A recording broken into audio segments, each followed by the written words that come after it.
Assalamualaikum warahmatullahi wabarakatuh.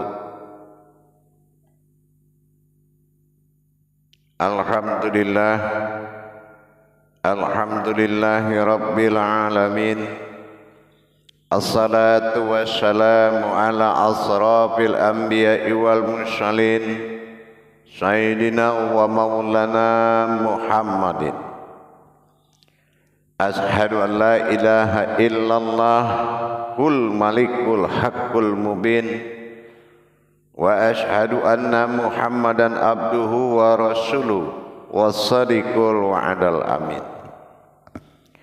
Allahumma salli wa sallim wa barik wa karim ahzanul nabil karim, ihdinil ladzi min jamalika wa innal ladzi min jalalika wa innahu min kitabika. Wa tahirin wal mujahidina amma ba'du ibadallah. Allahu akbar, Allahu akbar, Allahu akbar, Allahu akbar. La ilaha illallah wallahu akbar, Allahu akbar walillahil hamd. Bersyukur kita kepada Allah dengan mengucapkan alhamdulillahi rabbil alamin atas segala limpahan karunia, rahmah dan hidayahnya, serta dengan izinnya juga kita dapat menjalankan amanahnya, beramal dan beribadah zahir batin, dunia dan akhirat. Bersalam kita tidak akan pernah kita lupakan. Marilah sama-sama kita panjatkan kepada junjungan kita, Nabi Allah, Nabiul Akhirul Zaman, Rasulullah Muhammad sallallahu alaihi wasallam. Atasnya kalimahnya kita kalamkan dengan membacakan Allahumma sholli ala Sayyidina Muhammad wa ala alihi Sayyidina Muhammad. Alhamdulillah, bertemu lagi dengan saya Guru Mursyid Syekh Nur Muhammad Buya Irwan Maulana Al-Khalidi, Pasaman, Sumatera Barat. Tentunya dalam rangka meningkatkan iman dan takwa kita pada makom majelis zikir Ma'rifatullah Jakarta. Tentunya tidak luput dari syiar kita di YouTube Buya Pasaman Timur yang selalu berbagi wawasan dan ilmu pengetahuan demi meningkatkan martabat dan derajat diri dan ibadah kepada Allah Subhanahu wa taala. Alhamdulillah, para jemaah, para hadirin, kaum muslimin dan muslimat dimanapun berada, rahimakumullah. Salah satu bentuk jalan beribadah kepada Allah yang bersifat sa'adiyah, yaitu bersifat perantara atau tidak langsung, tetapi memiliki amaliyah tertinggi, bersifat kifayah terhadap kita.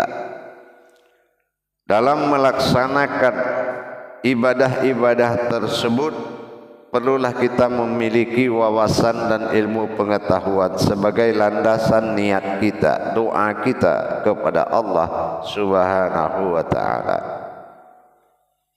Sebelum ini terucap dan kalam kita berbagi, tidak lupa saya sebagai guru mursyid Majelis Zikir Ma'rifatullah dalam tayangan syiar YouTube Buya Pasaman Timur bersama sekalian jemaah para imam dan khalifah mengucapkan minal aizin wal faizin, mohon maaf lahir dan batin, dunia dan akhirat, atas segala sikap dan tindak tanduk perkataan yang terlanjur, perbuatan yang terlanjur, dan segala niat yang tidak pada tempatnya.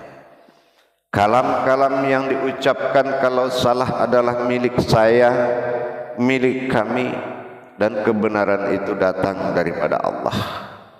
Sesungguhnya kita dianjurkan meningkatkan silaturahim sesama dengan kata minal aizin wal faizin, mohon maaf lahir dan batin. Alhamdulillah para jemaah, para hadirin, pemirsa semuanya. Pada waktu dan kesempatan pertemuan ini saya akan berbagi tentang hakikat makna besarnya kurban yang kita laksanakan menuju suatu qiyah kepada Allah, menuju suatu niat, menuju suatu kewajiban kepada Allah. Kurban, kalaulah kita memahami hakikat yang terkandung di dalam sebuah perbuatan kurban, ini adalah suatu peluang dan kesempatan yang langsung diberikan oleh Allah dengan ribuan pertolongan, jalan besar dengan kekuatan pertolongan lebih besar daripada niat yang berniat. Kalau niatnya 20, pertolongan itu sudah 80. Tetapi kalau kita menganggap ini hanya sebuah kewajiban, ini adalah suatu amaliyah. Amaliyah itu menimbulkan dengan nilai, dibandingkan dengan nilai maksud dan tujuan kurban. Ini akan membuat kerugian kalau kita tidak memahami makna yang ada di balik kalam kurban tersebut. Himbauan demi himbauan yang dilakukan oleh para al-mukarram, para al-ustad, al-ulama, al-aulia, bagaimana kita bisa melaksanakan hijrah. Salah satu bentuk hijrah adalah penyempurnaan diri, penyempurnaan hubungan saduhu doim kita dengan Allah melalui sebuah hajat bernama kurban. Ini sangat luas dan sangat besar manfaatnya. Penyempurnaan secara hakikat kurban, qaf di situ ada arti dalam makna hijaiyah adalah penyempurnaan. Alif domah u itu adalah rahasia, sementara roh itu ada perbuatan, ba itu adalah batin, nun itu adalah hayat. Jadi penyempurnaan rahasia Allah, hidupnya sebuah nilai batin di diri kita, tempat kita melaksanakan komunikasi dengan Allah, baik dalam bentuk sholat, zikir, doa, apapun yang kita lakukan, komunikasi kita, hubungan batin kita dengan Allah, dengan menghijrahkan diri kita, dengan memperlihatkan keikhlasan kita pada bakharuh, ya, bakharuh, nah, kekekalan hayat Allah pada diri. Ini adalah faktor penyempurnaan dengan kita mensucikan diri kita, mengangkat derajat diri kita dengan kita melaksanakan kurban. Salah satu bukti keikhlasan dan kesungguh-sungguhan kita kepada Allah. Apalagi kita lagi menjalankan suatu mujahadah, perjuangan belajar menuju ketauhidan diri kita kepada Allah. Ini sangat diperhatikan oleh Allah, berdampak kepada penyempurnaan kerahasiaan Allah pada wujud batinnya adalah kita maujud daripada Allah. Alhamdulillah, dengan berangkatnya sebuah khodam besar ruh yang dijadikan oleh Allah sebagai pengantar niat, pengantar hajat, sebagai induk dari sekalian kehidupan bernama ruh. Ini yang dikatakan al-bakhar, menuju alam kekal, ruh yang akan bertajali kepada Allah, membawa hajat kita semuanya. Ini sangat luar biasa. Dampak daripada hikmah kurban adalah sempurnanya sebuah kerahasiaan atau hubungan rahasia antara Allah sebagai wujud melalui batinnya sendiri sebagai maujud adalah manusia. Sangat luar biasa kalau kita benar-benar mengerti kenapa kurban ini dijadikan sebagai landasan utama di dalam ibadah kepada Allah secara sa'adiyah, fardu kifayah. Luar biasa. Semoga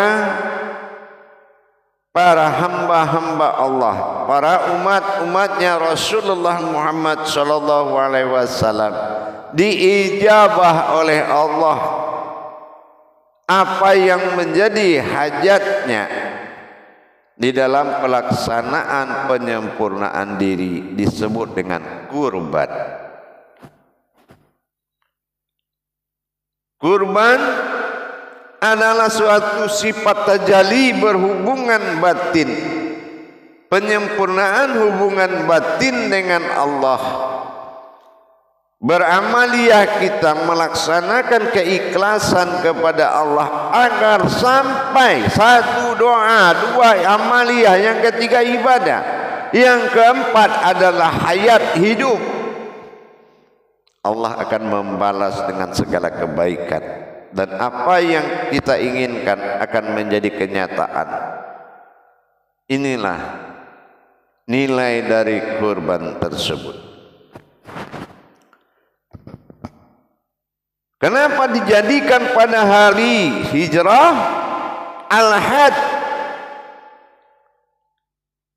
Karena adalah perpindahan dari bodoh menjadi pintar, dari miskin menjadi kaya, dari buruk menjadi baik, dari kotor menjadi suci.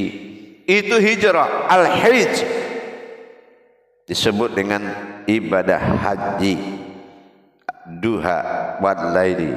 Ini adalah perubahan besar.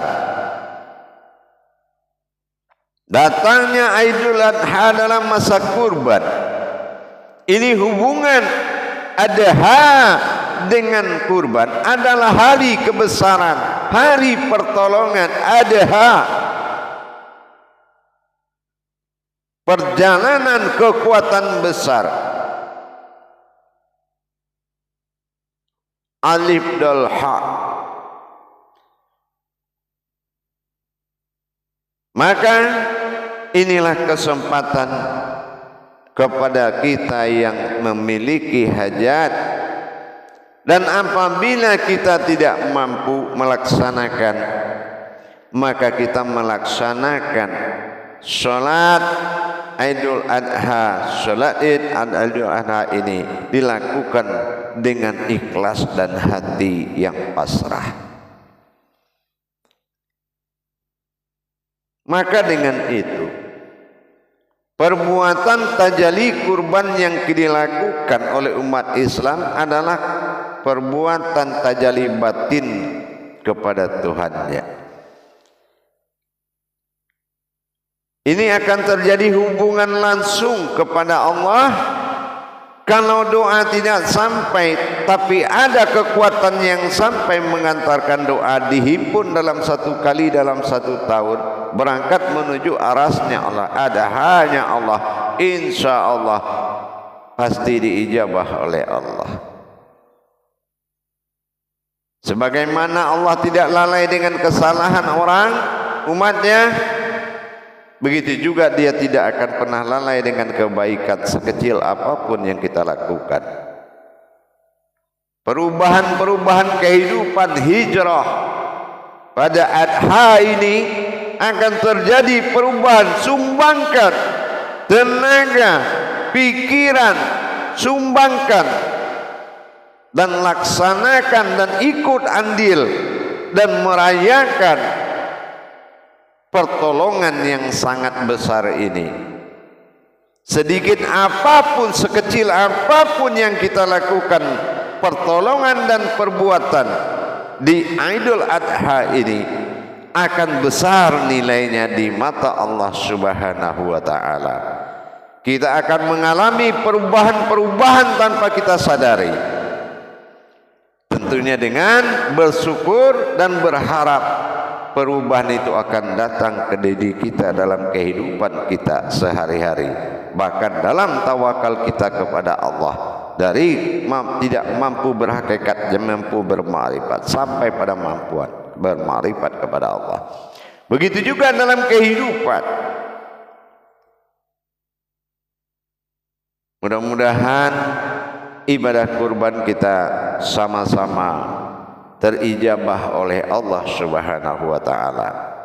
Begitu juga sebaliknya kepada jemaah-jemaah yang dalam bimbingan YouTube Buya Pasaman Timur beserta peminat, penonton, semua yang mencintai kajian tauhid di YouTube Buya Pasaman Timur, semoga diberkahi, mendapatkan berkah kurban, baik melaksanakan atau tidak, mendapatkan berkah kurban lahir batin dunia dan akhirat, insyaallah, amin. Untuk itu kesadaran demi kesadaran diri kita perlu dibangun, karena manusia ini adalah berhayat kepada demi masa, berhayat kepada keadaan. Kalau alam ini sudah mengatakan manusia itu sifatnya berubah, maka berubahlah kita. Hijrahlah, inilah kesempatannya. Hari hijrah yang paling besar. Inilah yang dikatakan menunaikan ibadah haji atau hijrah. Jadi kalau kita melaksanakan hijrah itu bukan harusnya besok pagi harus ke Mekah, tetapi hijrah itu maknanya adalah perpindahan, yaitu sayyidina mursalin bagi seseorang. Perpindahan kehidupan, perpindahan sifat, perpindahan semua kodrat-kodrat diri kita, perpindahan. Insyaallah inilah saatnya. Maka lakukanlah sujud syukur dan perbuatan yang dicintai oleh Allah di dalam masa pertolongan yang sangat besar ini. Ikhlaskan segala perbuatanmu, ikhlaskan segala sikap dan tindak tandukmu pada hari perpindahan ini, hari hijrah ini. Jangan kamu pamrih di dalam keadaan seperti ini. Maka keikhlasan ini hari ikhlas yang paling tinggi. Ini hari cinta, hari mahabbah yang paling tinggi, hari perhatian Allah yang paling besar. Maka jalankanlah dengan tulus dan ikhlas dalam segala bentuk perbuatan, bahwasanya kamu telah berhubungan dengan Allah. Inilah hari hijrah. Selamat menunaikan segala bentuk ibadah kurban. Semoga berkah dunia akhirat, zahir dan batin. Segenap guru mursyid beserta keluarga dan jamaah minal aidin wal faizin, mohon maaf lahir dan batin. Berkahlah, barakallah, ya karim, ya rahman, ya rahim, al qurbati wa ala tansari al hidayatin al umat, insyaallah, wa muhabbatun al muqarrabun al muqarrabin, zahir wal batin, lillahi rabbil alamin. Semoga munajat kita diterima oleh Allah sebagai salah satu bentuk takarabun, bentuk pendekatan diri kita, bentuk takarub, terkaruk terjadi perdatangan pertolongan milah dan disambut oleh kehadiran milah. Inilah yang dikatakan takarabun illallah al-karim, suatu bantuan, kekuatan, pendekatan, pelajaran kepada kita. Apapun bentuknya akan terjadi perubahan. Inilah takarub, masa pendekatan dan saling berdekatan. Inilah besarnya hijrah Idul Adha. Berkah insyaallah. Barakallah. Akhirul kalam, wabillahi taufiq wal hidayah. Wassalamualaikum warahmatullahi wabarakatuh.